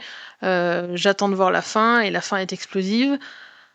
Peut-être un peu trop, selon les points de vue, mais voilà, moi, c'est vraiment ça qui a marché. Et je trouve qu'en termes même dans le film, au niveau mise en scène, il y a des scènes qui ont été... Enfin, je trouve, je sais pas si ça te parle, mais il y a une scène à un moment donné, c'est au moment où Millie, elle commence à être méfiante vis-à-vis de Nina et d'Andrew. Elle commence à tiquer parce que je sais plus ce qui s'est passé d'ailleurs à un moment donné. Je crois que c'est suite à une action où Nina lui a dit d'aller chercher sa fille, je crois, et que Millie se pointe en mode je viens chercher Sissi. Non, mais elle va chez sa copine. Bon, et là elle commence à tiquer, je crois, et on voit Millie qui regarde Andrew et Nina à travers la fenêtre, mais elle regarde dans la porte, et c'est à travers les vitraux, enfin ce cadrage un peu en mode secret, et elle est à l'intérieur dans ce manoir dans lequel elle va être enfermée dans quelques heures, et enfin dans quelques heures de film, et elle les observe eux tout en voyant bien qu'ils sont trop parfaits. Enfin, j'ai trouvé qu'il y avait pas mal de petits détails et de mise en scène et de manière de mettre en scène le livre, justement. C'était assez bien fait à ce niveau-là. Et que le rythme est bon, sauf moi, comme je disais, des petites longueurs sur la fin, mais de manière générale, le rythme est très bon, donc voilà quoi. Et ça met ce truc pesant, comme tu dis, ce truc étouffant de... Ça a beau être parfait, parce que de manière générale, le film est très lumineux. Même, tu vois, moi, sur le moment, j'ai tiqué parce que quand elle arrive dans sa chambre, moi, je m'étais fait une image très précise de sa chambre d'après le livre. Et j'ai trouvé que ça cadrait pas avec ce qu'il y avait dans le film. Et j'étais là, oh, c'est trop lumineux presque. Mais c'est trop lumineux, c'est trop grand. Mais moi, je m'attendais vraiment à une toute petite pièce, un peu à la Harry Potter dans le placard sous l'escalier, tu vois. Ouais, Un truc carrément. vraiment miteux, tu te sens pas forcément à l'aise. Et en fait, là, elle ouvre la porte du grenier et c'est trop beau, quoi. Même moi, j'ai envie d'avoir ma chambre là-dedans, quoi, limite. Donc, Et en même temps, tu te souviens que c'est quand même une fenêtre par laquelle, qui ne s'ouvre pas. Et que déjà pour monter jusqu'à la fenêtre, et puis si tu voulais vraiment t'évader, ça va être compliqué. Donc voilà, c'est quand même bien fait. Et justement, c'est là où moi je me suis dit, bon, ça cadre pas avec ma vision de la chambre, mais de manière générale, le film est très lumineux tout le long, il y a beaucoup de lumière. Mais en parallèle, t'es là, tu te dis, ouais, mais plus le temps avance, plus tu te sens serré, oppressé. Tu te dis, il y a plein de petits détails. Même Millie, elle tique, mais elle fait semblant de pas voir. Mais enfin voilà, donc sur ce niveau-là, et je pense parce que tu me rejoins à ce niveau-là, c'est très très bien, quoi. Ouais, c'est vraiment cool. Et puis je trouve que pour les lecteurs lectrices, il y a plein de petits clins d'œil, notamment l'un des premiers trucs qu'on voit apparaître à l'écran quand Millie elle commence sa première journée et qu'elle nettoie la maison. Je sais pas si t'as capté, mais il y a eu le grand lampadaire avec des tonnes de cheveux suspendus. Ah non! Oh non, j'ai pas vu! Non? En fait, dans le salon, c'est là où elle fait le ménage quand Andrew la rencontre pour la première fois. Tu sais, elle fait les poussières avec un grand plumeau, justement, oui, effectivement. sur ce lampadaire-là, quoi, avec les cheveux. Et j'étais en mode, ok, ils ont quand même mis des petits détails et indices par-ci, par-là. J'avais pas capté, Et putain, ok. j'étais trop contente de voir ça parce que la maison, elle est parfaite. Oui, ils ont poussé, bien. Il y a quelques détails perturbants, quoi, pour nous montrer que, à quel point cette maison, il y a un réel si problème. Tu regardes en détail, Un problème, Ou ne serait-ce la maison de poupée, il faut qu'on en parle. La maison de poupée, putain, moi ça m'a terrifiée. Terrifiante. Puis là, toujours on entend dire, ça c'est un privilège. Ça c'est un privilège. Voilà. Non, mais terrifiante la mère aussi. Hein. Ah ouais, c'est. Les paroles de sa grand-mère, finalement. Oui, non, mais alors d'ailleurs, on l'a pas vu beaucoup, mais bon, le peu qu'on voit, je trouve qu'elle fait le job, tu vois, pour être la mère toxique et aliénante d'Andrew. Ça marche bien. Quand on la voit la première fois, Andrew, le premier truc qu'il lui dit, c'est tes cheveux sont super jusqu'à la racine. Et je suis en mode, ils mettent vraiment l'accent sur les cheveux. Ah oui, voilà, que Nina, elle fait pas ses racines et que ça va pas et tout. Donc tu comprends que après, quand tu vois qui pète un plomb pour ses cheveux, d'ailleurs la scène où elle s'arrache les cheveux, j'ai eu tellement mal pour elle, vraiment. Horrible. L'actrice, elle est folle. Grave. Tout quand il dit non mais il faut que tu recommences, il y en a un qui avait pas de follicule. Pardon. Putain, le malade quoi. Ouais, déjà dans le livre, ça m'avait vraiment mis mal, mais là de voir à l'écran, j'étais terrifiée quoi. J'étais en mode mais la pauvre quoi. Oui. Donc, je vois qu'il y a non mais il a des petits soucis le monsieur, c'est sûr. Il y a un truc avec ça. Là c'est Il a une belle gueule. Bon, du coup, c'est vrai que quand tu regardes ce thriller, tu dis c'est pas très rassurant sur les hommes actuels. S'ils sont tous comme ça, ça va être compliqué quand même. Donc c'est en ça peut-être que c'est un peu caricatural, parce qu'évidemment tous les hommes ne sont pas comme ça. Mais voilà. Ça a fait quand même le job pour ce. Ouais, c'est ça. Mais il y en a. Et moi, j'ajouterais aussi un truc qu'il a bien fait dans le film, et c'est le personnage de Sissi, que j'ai beaucoup plus apprécié que dans le livre. Parce que dans le livre, je l'ai, mais détesté de la première seconde. Voilà. Je n'ai pas compris qu'on me dépeigne une enfant aussi insupportable et aussi horrible. Surtout pour me dire qu'à la fin, la mère est gentille, tu vois. Parce que si la mère était une folle horrible, une grosse conne qui est méchante jusqu'au bout, j'aurais dit, sa fille a son image. Et là, tu me dis, arrivé à moitié du livre, tu me dis que Nina est gentille, qu'elle veut juste s'échapper pour sa fille. Moi, j'ai envie de dire, sauve-toi Nina, mais laisse ta fille. C'est horrible, mais... C'est clair. Ouais. Ah bah oui. Oui, complètement. C'est vrai que dans le livre, moi aussi, je l'avais détesté. Surtout, notamment avec la scène du beurre de cacahuète, là. Et c'est dommage qu'il ait quitté cette scène-là parce que je trouve qu'elle est vraiment importante parce que tu comprends un peu plus l'impact aussi de Sissi dans la vie de ce couple-là. C'est clair. Alors que là, dans le film, tu vois que la pauvre, en fait, elle subit plus qu'autre chose, quoi. Oui, elle fait quand même la petite merdeuse quand elle lui demande un sandwich et qu'après elle dit non mais c'est bon, j'ai pas faim. Oui, putain. Quoi? Mais bon, tu dis pardon. Les caprices d'enfant, quoi. C'est parents riches, tout ça, petite princesse de son père. Bon, ça va. Ils ont pas poussé le truc à elle est détestable, qu'elle reste avec son père. Oui, c'est ça. Alors que dans le livre, elle est vraiment horrible, cette gamine. Ah oui, et puis moi en plus en général, j'ai rien contre les personnages enfants, mais là dans le livre, j'étais là, mais mais elle est détestable, quoi. Limite, je la détestais plus que Andrew, même si Andrew est horrible. Mais pour moi, il était juste en mode, ouais, non, lui, il a vraiment été traumatisé, donc il est devenu comme ça. Ça n'excuse rien, hein, mais il y a une explication, en quelque part. Alors que Sissi, qui est juste méchante pour zéro raison, j'étais là, voilà, quoi. Alors que sa mère est censée être gentille, même si, effectivement, Sissi a été élevée par Andrew. Mais de ce qu'on comprend, je sais pas toi, mais dans le livre ou le film, Andrew n'est jamais méchant avec Sissi. Au contraire. Donc pour moi, il n'y avait même pas de Sissi a été impactée par le côté horrible de Andrew. Donc c'est peut-être pour ça qu'elle est devenue méchante, mais même pas. Donc Non, même pas. Est-ce que c'est parce qu'elle a vu ce que Andrew faisait à sa mère et du coup, tu vois, et que Andrew disait, bah tu vois, ta mère, elle est punie parce qu'elle agit mal ou elle a fait cette erreur-là. Tu vois, cette gamine, parce qu'elle a pas de dire oui, c'est un privilège, machin, d'ailleurs. Donc pour elle, en fait, oui, elle répète ce qu'elle entend. Exactement. Quoi, Il n'y a que cet aspect-là qui fait que, ok, elle peut être détestable pour cette raison-là, parce qu'elle est éduquée par un gars qui est complètement fou. Mais mais du coup, j'ai trouvé qu'elle était pas du tout touchante dans le livre. Non plus. Si. Moi, j'en avais rien à faire d'elle. Hein. Alors que si tu m'avais fait une enfant toute douce ou presque timide, qui parle pas beaucoup et qui, quand Millie est là, peut-être parle un peu plus, mais sans trop s'ouvrir, je trouve que ça aurait été un peu plus impactant, quoi. Et t'aurais plus eu envie effectivement, de la sauver. Exactement.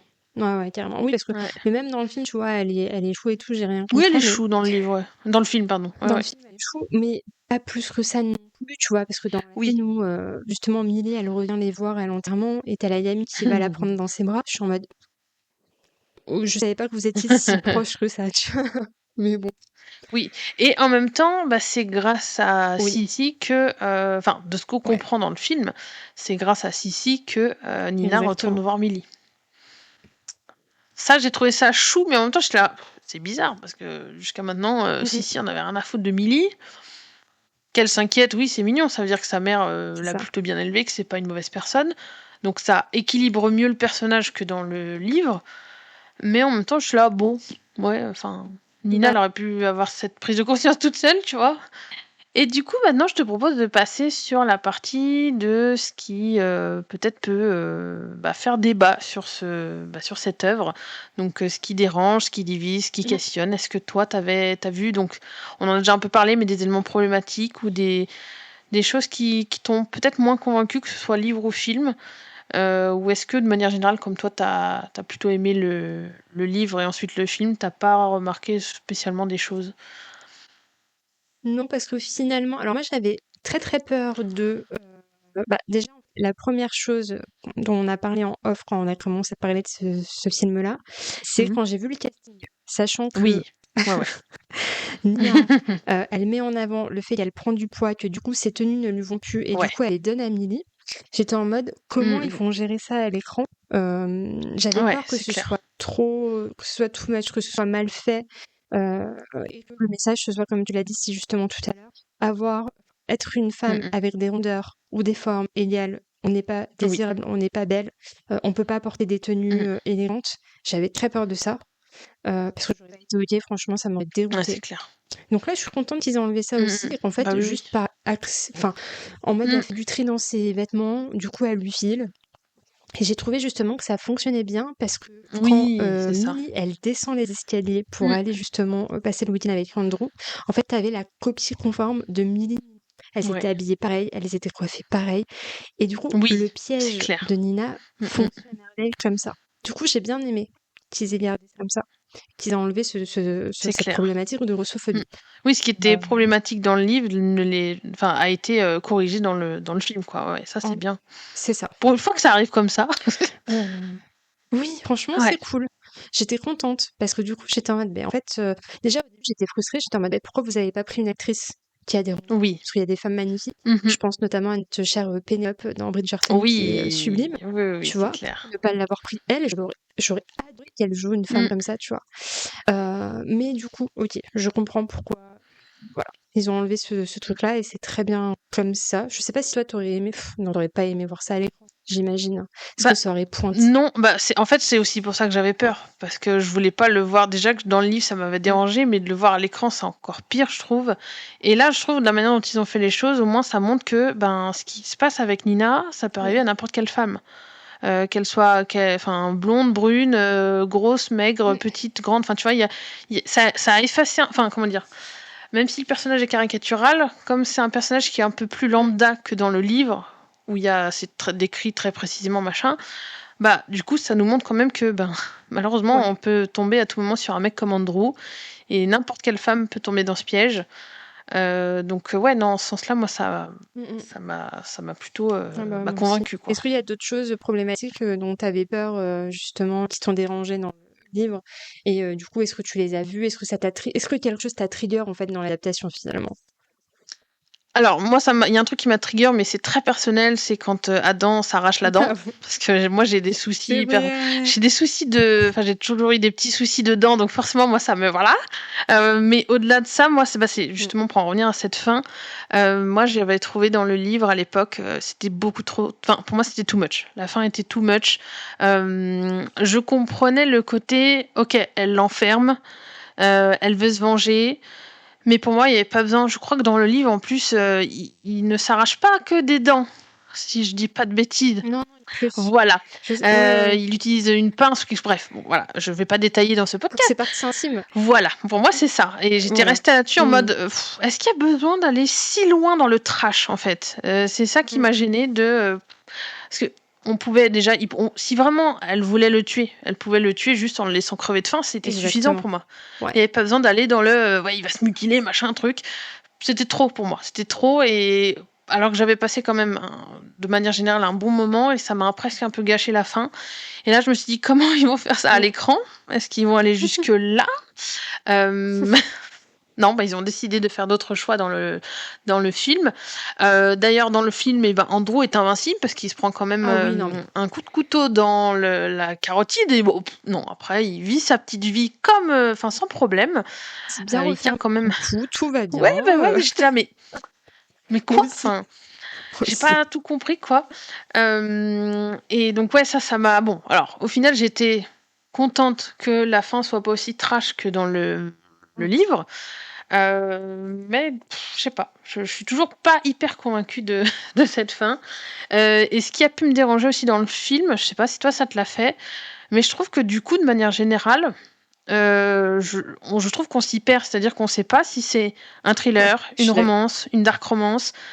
Il y a eu beaucoup de moments où en fait tu te dis ok, je suis dans un thriller, même à des moments ça bascule en mode film d'horreur. Tu sais, quand à un moment elle monte l'escalier, tout ça, tu dis voilà, à tout moment quelqu'un peut surgir. Et puis, tu as des moments où tu switches sur de la romance pure et dure, donc l'hôtel, avec l'orage en fond, la petite soirée resto, c'était beau, mais c'était peut-être pas nécessaire. Je trouve qu'en fait, ça aurait pu le faire, mais il n'y a pas de cohérence, je trouve, au niveau du film. Enfin, il y a 36 genres en un, alors qu'on aurait pu tout à fait rester sur, tu vois, la trame du thriller, tout en mettant de la romance, mais sans tomber dans la romance pure et dure dans ces moments-là, quoi. Ouais, le week-end qu'elle passe avec Andrew, il est trop parfait. Et en fait, j'aurais aimé qu'à ce moment-là, on se rende compte que le mec, il a un problème de contrôle. Qu'il veut que ce soit comme lui il veut, tu vois. Qu'on puisse vraiment voir le vrai Andrew à ce moment-là. Parce que là, vraiment, c'est un petit couple tranquille, ils s'amusent, ils se regardent, ils sont... Ah oui, c'est même beau, t'as presque... Enfin, t'as pas envie d'y être, mais tu vois, t'as presque ce truc de... Ah oui, ils sont mignons, je pense. Sauf que non. Ouais. C'est ça, mais même pendant les scènes de sexe, quoi, j'aurais aimé entendre des réflexions de la part d'Andrew, j'aurais aimé qu'il soit, tu vois, même très autoritaire avec Millie pendant le sexe, tu vois. Ça aurait matché qu'ils soient un peu dominateurs ou qu'ils soient en mode... Ouais. Ouais, voilà, ou lui sortir des dingueries en mode coucher avec moi, c'est un privilège, ou lui faire des réflexions sur son physique, ou je sais pas, tu vois. Pour lui montrer aussi qu'il n'est pas si bien que ça, ce mec, finalement. Et en fait, non, là, on a juste eu une scène de sexe... très belle. Quoi. Oui, t'as même le petit bisou sur le front le lendemain matin. Oh là là, j'aurais aimé te rencontrer avant. T'es si belle au réveil. Mais oui. Alors, c'est vrai que quand tu te plonges dans le truc et tu dis, oui, le mec, c'est un connard de première qui est vraiment hyper toxique. Donc, on sait qu'il dit ça pour de lui. pour avoir une emprise sur elle. Donc tu te dis ok, mais c'est vrai que si t'as pas forcément ce filtre, tu te dis c'est un peu cheesy quand même ce passage, et ça contraste vachement après avec la suite où bon, il passe tout de suite en mode connard plus. Alors ça montre ses deux visages, mais peut-être qu'on aurait pu doser le romantisme, parce qu'on aurait pu en plus vraiment, moi je voyais bien, comme tu dis, déjà une scène beaucoup plus brutale et animale, mais tout en étant dans le côté sexuel de la brutalité. Donc pour montrer quand même que bon, dans les moments où il se laisse aller à son désir, Andrew, il perd un peu le contrôle de lui-même. Tu vois, il monte un peu son vrai visage. Voilà. Et nous, en même temps, en voyant cette scène, on se serait dit, bon, c'est juste le désir, il est fougueux, machin. Et après, tu fais, ouais, non, en fait, il était pas fougueux, le gars. Il a juste un petit souci. Genre, il supporte pas, je sais pas, un truc con, mais il supporte pas que Millie soit sur lui. Il veut toujours que ce soit lui au-dessus. Tu vois, un truc con, mais tu vois, ça passe par des petits détails où juste, je sais pas, à un moment, elle veut le toucher, il lui chope les mains, il les enlève, genre en mode, non, mais c'est moi je t'immobilise les mains, et tu vois. Donc sur le moment, tu pourrais te dire, c'est un petit peu de BDSM, c'est choupiné, c'est sexy, c'est machin, et après, tu te fais la suite du film, tu sais qui il est. Ouais, c'est ça. Ouais. Et oui, c'est ça. Non, mais en fait, faut qu'on devienne consultante pour les adaptations. Mais j'aimerais trop, ce sera un métier de fou, ça. C'est clair. On lirait le script. Alors ça, non, ça oui, ça vous mettez ça. C'était incroyable. Lectrice un peu sensible de script, dans le sens où sensible parce que tu as lu le livre et que donc tu veux faire une adaptation la plus... Mais en même temps, je crois que l'autrice a participé au tournage, enfin comment dire, je crois qu'elle a participé à l'écriture du script. Ouais, je crois. Mais après, peut-être qu'elle a laissé aussi certaines libertés. Et puis, le truc, il y a aussi ça, c'est que vu l'actrice choisie pour Millie, je pense qu'il y avait aussi ce besoin de romantiser le passage où on allait la voir à poil, pour pas tomber dans le truc trop cru, peut-être, je me dis. Ouais, mais tu vois, c'est quand même parce que, je sais pas, moi, je trouve que c'était beaucoup trop beau pour qui il était vraiment. En fait, quand tu sais qui est Andrew, et après, tu vois, c'est pas faux ce que tu dis non plus, parce qu'il est dans la manipulation un peu pervers narcissique de « il faut que je me montre parfait pour qu'elle tombe vraiment amoureuse de moi, que je puisse faire ce que je veux d'elle après. » Donc, voilà. Mais une petite perte de soi pendant l'acte, avec un Andrew beaucoup plus direct et un peu plus fou, ça aurait été chouette. Parce que comme tu dis, si toi tu sais qui il est, tu peux te dire « oh là là, c'est ça. Voilà, comme dans les dark romans, BDSM et tout, ok, ça fonctionne. » Et puis après, t'as le truc de attends, non seulement c'est un psychopathe, c'est ça. En fait, purée, quand il était avec Millie et tout machin, tu vois, ça aurait été trop bien. Ouais, c'est ça, c'est clair. Oui.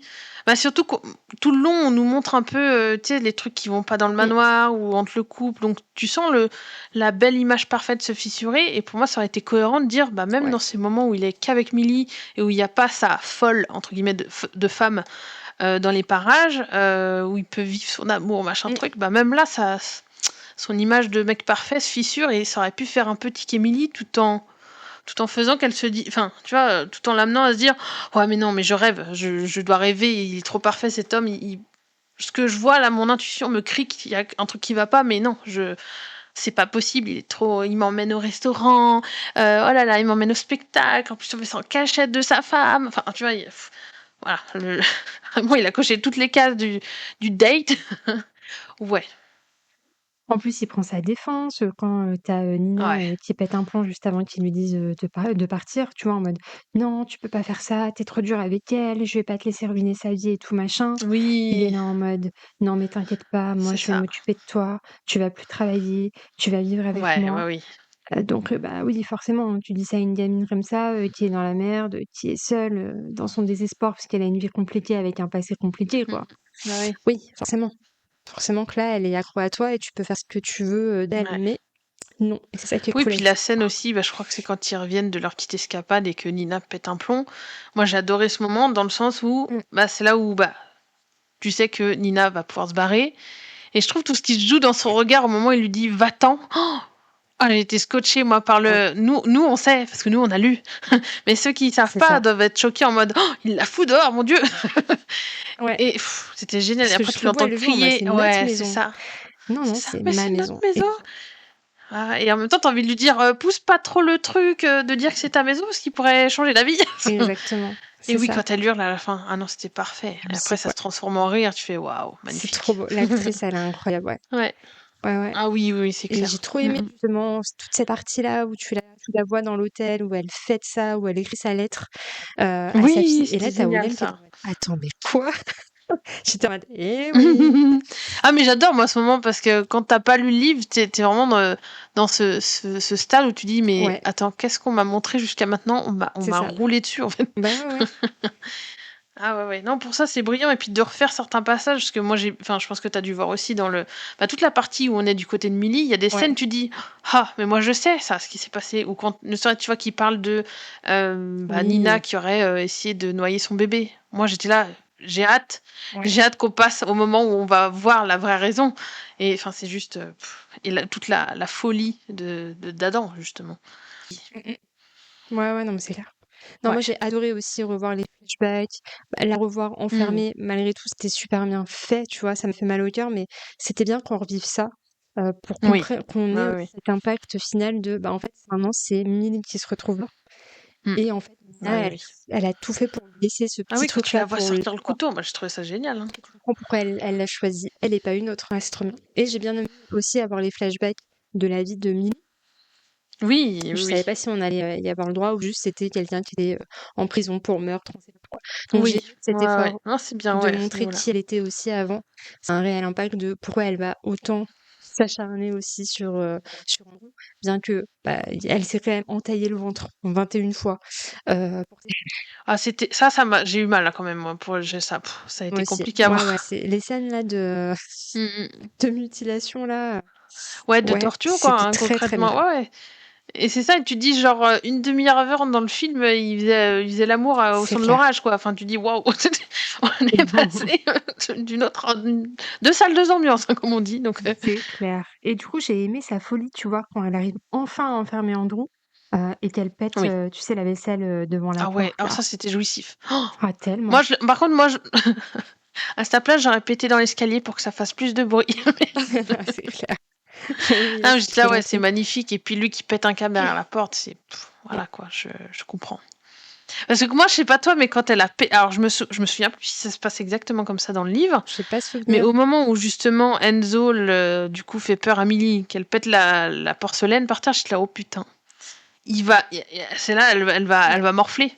Et en fait, ça a été fait. C'est la manière dont ça a été fait. Je pense que ça devait être à peu près pareil dans le livre, mais ce truc de il est tout calme, il lui dit non c'est bon, t'inquiète, et puis après ils vont faire leur petite galipette dans la chambre, elle est là en mode ici c'est bizarre, puis paf, elle se réveille, le lit il y a plus de drap, il y a plus rien, enfin c'est waouh, et elle est là non mais je veux sortir. Et même de voir leur réaction à toutes les deux, tu vois, quand elles comprennent que Andrew les a vraiment enfermées et que pour sortir il va falloir qu'elles se fassent mal. Ça a été super bien tourné en tout cas. Les actrices, pour le coup, et même lui, quand il est enfermé, tu veux dire que c'est un connard et qu'il mérite, mais t'as mal aussi pour lui, quoi. Oui. Mais après, ça n'a pas duré assez longtemps. C'est clair. Ouais, carrément.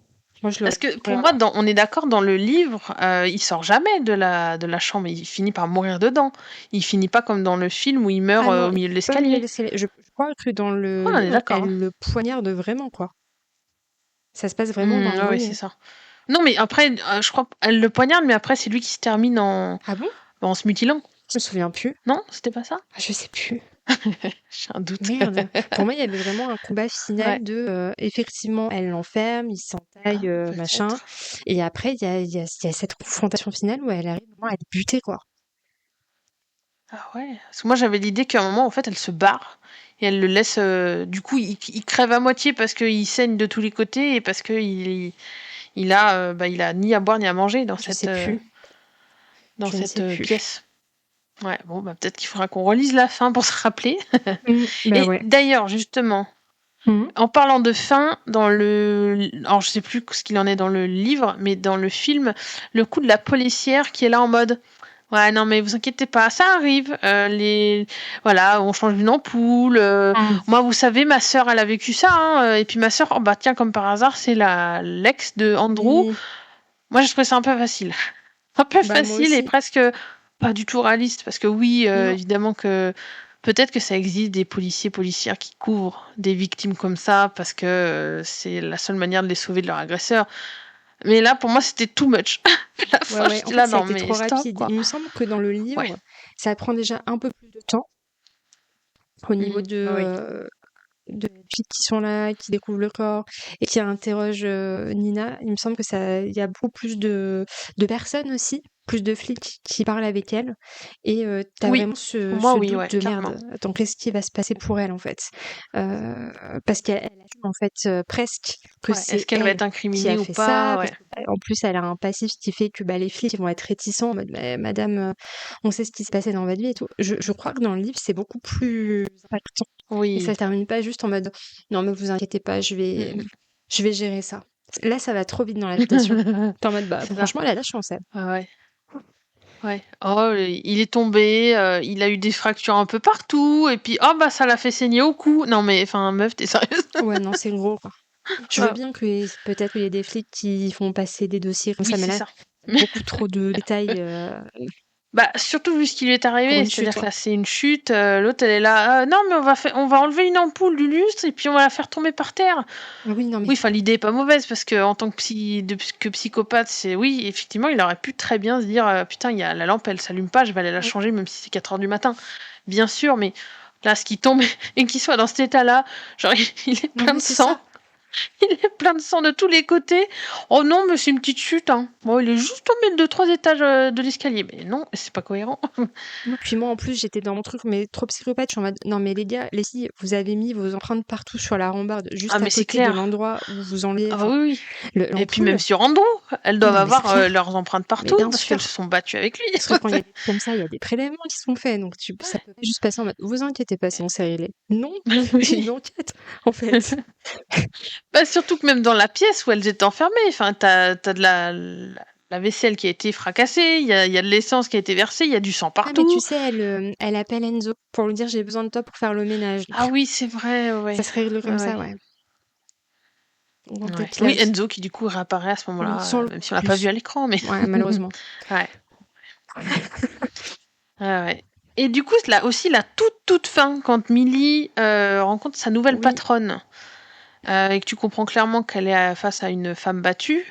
Toi, t'en as pensé quoi? Parce que je crois que dans le livre, c'est plus ou moins similaire. Il y a une ouverture sur...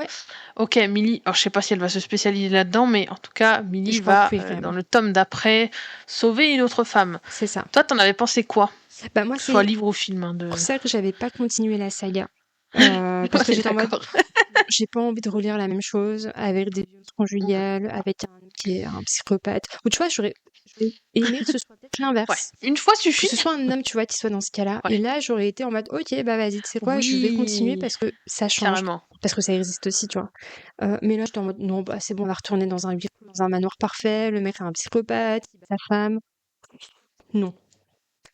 Mais si ça s'était arrêté comme ça, sans autre livre, en fait, voilà ce qu'elle va faire. Moi, ça me suffit comme fin. Tu vois. C'est clair. Ouais, parce que là, j'ai compris, moi, la volonté de dire le cercle ne s'arrête pas parce que là, elle s'est trouvée une nouvelle cause, entre guillemets. Mais voilà, si en plus tu sais qu'il y a 3 tomes derrière, ça va être redondant, quoi. Et puis là, tu vois, je suis en train de lire le résumé du 2. Je crois que c'est aussi pour ça, à l'époque, en voyant le résumé du 2, j'étais là, oui, non, j'ai déjà lu ça, en fait. Donc, qu'est-ce que ça va m'apporter de plus dans le tome 2 ? Est-ce que c'est aussi bien noté que le tome 1, du coup ? Je vais te dire. Alors, moi, je suis sur Livre Addict. Je vais te dire ça tout de suite. Ouais, la note est équivalente. Moi, on est à 16,4 pour le tome 1 et 16,3 sur le tome 2. Ouais, donc c'est bien. Et 16 pour le tome 3. Ok. Ah oui, et puis le petit... La le petit tome bonus, voilà, non, mais alors ça. Moi, quand j'ai vu ça, la femme de ménage se marie, je t'avoue, vous foutez de ma gueule. Ouais, pareil. Et en plus, t'as vu avec qui elle se marie ? Oui. Ouais, je m'étais spoilé. Non, mais il n'y a rien qui va. Hein. Donc voilà, pour moi, ça partait trop loin. Et autant, comme on disait, si on devait lire peut-être un autre livre de l'autrice, il vaudrait mieux partir sur autre chose que la suite de la femme de ménage. Exactement. Pour voir un peu comment elle gère d'autres événements, d'autres histoires, d'autres personnages et tout. Donc je sais pas, tu vois, ça m'a donné envie, mais si je lis le résumé du tome 2, chose que je ne fais jamais normalement, mais je pense que ça va me dire oui, mais là, tu vois, j'ai pas envie parce que le tome 1 était si bien que j'ai pas envie de replonger dans un truc comme ça. Oui, c'est ça. Et ça suffit à lui-même, en fait. Le tome 1 se suffit à lui-même et pour moi, ça serait trop étirer un truc qui a marché que de lire la suite. Alors, ça a marché apparemment la suite, mais tu vois, c'est un peu comme on parlait de... Donc là, c'est le moment de pub pour notre épisode crash test sur la série Vlad. Oui, si vous ne l'avez pas encore écouté, allez-y. Mais pour moi, c'est pareil. Vlad, on nous faisait un épisode de plus ou une saison de plus, ça marchait pas. Tu vois, il y avait ce truc de... Enfin, on en parlait en long, en large et en travers, donc n'hésitez pas à aller écouter ça. Mais pour moi, c'était ça. Et je pense que La femme de ménage, pour nous, c'est ça, en fait. C'est le tome 1, pas plus, pas moins. Ouais, c'est ça. Ouais. Ou comme tu dis, si on était tombé face à un homme battu, mais oui, 1000 fois oui, en fait. Ça aurait été trop juste ça. Ouais. Tu vois, qu'elle arrive chez ce couple et qu'en fait, elle se rende compte que oui, la femme l'a engagée, mais elle a engagé un peu quelqu'un qui va venir trouver ses secrets et se rendre compte que cette femme bat son mari. Et là, oui, là, on change, exactement. Et on sort des clichés. Après, le tome 3, j'ai appris avec qui elle se mariait, j'étais en mode, mais c'est pas cohérent. Mais bon, ok, c'est pas grave. Voilà. Ouais. Alors, il y a peut-être une explication que nous n'avons pas parce qu'on n'a pas lu le tome 2, mais moi, j'ai pas envie de savoir. Je demanderais à ChatGPT de me spoiler, tu vois, à la limite. Ouais, c'est clair. Et là, je suis en train de lire le résumé du tome 3, là. Oh, bon, il est pas bien noté que ça. Mais oui, définitivement, je pense que je ne continuerai pas cette saga. Je pense que c'est trop répétitif. Après, si les gens, ils lisent pas forcément le trailer, je me dis, je comprends, tu vois, pourquoi ils ont envie de retourner là-dedans. Bah, à mon avis, c'est et puis c'est un truc qui se lit facilement. Tu sais, je dis pas que ça fait lecture de plage, peut-être que c'est un peu péjoratif comme ça, mais tu vois. C'est un truc pour moi, c'est ça. C'est un peu ce truc de tu lis. Ils se font la saga, exactement. T'as pas envie de te prendre la tête, c'est ça. Mais t'as envie d'être diverti. Voilà, donc ouais, carrément. Je te propose peut-être d'aller sur la partie verdict. Alors, pour toi, le succès, alors livre ou film, ou les deux à la limite, peut-être que tu vas faire une différence. Pour toi, est-ce que le succès est mérité ou pas? Oui, franchement, t'as le huis clos, le rebondissement de c'est pas la femme, c'est l'homme, les personnages et le changement de POV entre Millie et Nina, ça fonctionne. La hype est méritée, je trouve, au niveau du livre. Et l'adaptation, sincèrement, j'ai rien à redire. Les acteurs sont formidables et franchement, c'est plutôt bien adapté. Quelques petites déceptions avec notamment l'histoire d'Enzo. Oui, des petits bémols. Mais dans l'ensemble, je comprends la hype. Je comprends pourquoi c'est encore au ciné. Et les bonnes notes, que ce soit pour le livre et pour l'adaptation aussi, quoi. Je suis assez d'accord avec toi. Moi, j'ai encore une fois apprécié que certaines choses qui m'ont déplu dans le livre aient été gommées dans le film. Ouais, c'est parce que je trouve que, au final, si on n'a pas le livre et qu'on veut juste découvrir le film, ça fonctionne. Ça fonctionne. Il y a vraiment. Totalement. Alors, avec le livre, on a plus de subtilité, plus de détails sur l'histoire de chacune, comment elles en sont arrivées à là, machin truc, et toutes les scènes. Il y a plus de scènes détaillées, donc l'intrigue est un peu plus profonde dans les livres. Mais je trouve que sur un film de 2 heures, voilà, encore une fois, c'est bien rythmé, c'est bien dosé. On a ce fameux plot twist qui prend tout le monde par surprise, justement. Et donc, je comprends que ça fonctionne. Et donc, je comprends qu'on en parle, justement. On va faire le lien avec le titre de l'épisode. Et il y a ce petit côté, quand même, un petit peu. Je sais pas si toi, tu l'as vécu, mais j'ai trouvé alors, peut-être pas aussi addictif que le livre. Mais il y avait ce truc, comme moi je parlais du rythme, mais c'est ça, c'est que t'as pas envie de mettre pause sur le film. Ouais, c'est clair. Donc à ce niveau-là, c'est bien géré, quoi.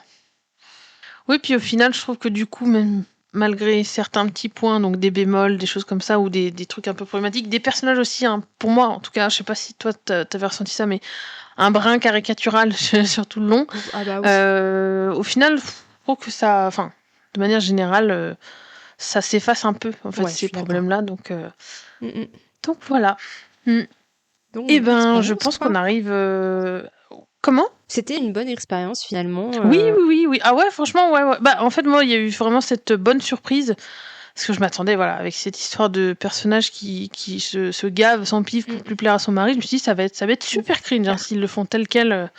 en film. Et là, la direction prise par le film, je crois que ça m'a rassurée dès le départ aussi de pas voir ça. Peut-être que c'est ça. Et donc et puis l'esthétique du film, tout ça. Donc je pense que c'est un film qu'on pourrait recommander ou pas. Oui, carrément. Oui. Ouais. N'ayant pas lu, forcément, bon, si Ouais. vous avez écouté l'épisode sans avoir lu, Oui. bon, on est navré pour vous, parce que C'était vous n'aurez risqué. pas la surprise Voilà, c'est ça. de ce qui se passe, mais même en connaissant en Mmh. fait l'histoire de ce qui se passe, le film vaut vraiment le coup d'être vu. Je trouve que c'est Oui. très bien foutu. Et si, du coup, vous avez lu le livre, mais que vous hésitez à aller voir le film, franchement, allez-y. Sauf s'il y a des... Enfin, sauf si vraiment vous êtes amoureuse de Enzo et que vous comprenez pas pourquoi il est pas dans le film. Parce que si vous allez voir le film juste pour lui, bah, vous allez être déçus. Mais bon, pour moi, alors après, peut-être que je me trompe, mais on lit pas cette histoire que pour Enzo, normalement. Non, clairement pas. Non. Donc ouais, non, je pense que ça sera une bonne expérience. Si vous avez aimé le livre, vous devriez aimer le film. Ouais, et puis c'est chouette pour une fois, l'adaptation est bonne d'un livre, donc carrément. ça a souligné quand même. Ouais. Ok, et ben écoutez, c'est sur ces bonnes paroles qu'on va vous laisser. Merci de nous avoir écoutés pour ce nouveau format. On espère qu'il vous aura plu parce que ça va être le premier d'une longue série, on le sent. Ah oui, on a envie de faire plein de choses. Surtout si vous avez aimé Enzo, restez connectés. Restez connectés, exactement. Oui, parce qu'on risque de parler beaucoup de cet homme. Oui, exactement. Oui. Et du coup, si ça vous a plu, n'hésitez pas à nous mettre un petit j'aime ou 5 étoiles sur toutes les plateformes sur lesquelles vous nous écoutez, donc YouTube, Spotify, Amazon Podcast et Apple Podcast, j'allais en oublier un. N'hésitez pas aussi à nous mettre en commentaire si vous avez lu le livre, vu le film ou les deux, si vous avez été convaincu ou non, et nous donner un petit peu votre ressenti, on serait ravis de vous lire. N'hésitez pas aussi si vous avez des suggestions pour les prochains épisodes, faut qu'on en parle. Comme ça aussi, on serait ravis d'avoir des petites suggestions ou d'œuvres qui vraiment ont fait le buzz et que vous aimeriez qu'on décrypte sur le podcast. Nous, on sera un plaisir de le faire. Est-ce que tu avais peut-être quelque chose à rajouter, Alicia ? Si vous êtes friand des livres de cette autrice, n'hésitez pas à nous dire quel est votre livre préféré hors La femme de ménage pour qu'on puisse se décider à découvrir un autre titre de cette autrice. Du coup. Oui, très bonne idée. Ouais. Ça nous aidera à choisir. Exactement. C'est ça. Bon, écoutez, on va vous laisser là-dessus. On vous souhaite une très bonne journée, très bonne soirée selon le moment où vous écouterez cette vidéo. Écoutez, oui, ce podcast ou cette vidéo. Et on vous dit à la prochaine. À la prochaine. Merci de nous avoir écoutés. Ciao.